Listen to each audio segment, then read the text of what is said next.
Ladies and gentlemen, hold on tight because what RFK Jr. just said will blow your mind. This is B27, and if you thought you knew everything about COVID, think again.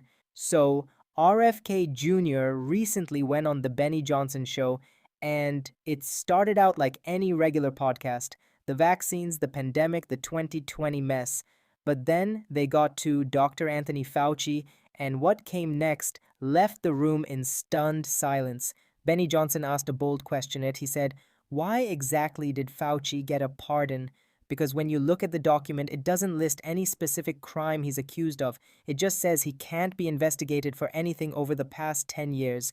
No crime mentioned, just a full legal shield. And then, boom, RFK Jr. dropped the bomb. He said, the reason Fauci got a pardon is because of his role in creating and releasing the virus that triggered the global pandemic in 2020.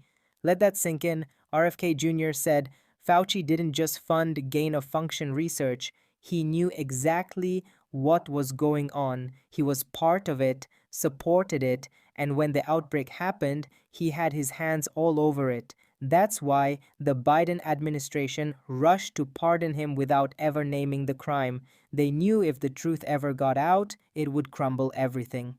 This wasn't just about health, it was about power, control, and covering up one of the most catastrophic lies in human history. Think about it. Trump runs for president again.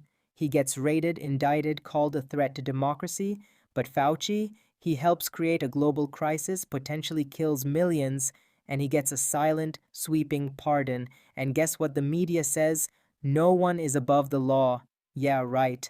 RFK Jr. just tore the lid off the biggest cover-up of our generation, and no one in DC wants to talk about it. But we will. Here, at B27, where we don't censor the truth, we amplify it. If you believe Fauci should be investigated, like, for real, tell us in the comments, like, share, and subscribe to B27, because if they're hiding this much, what else are they keeping from you? Stay tuned, stay MAGA, stay loud.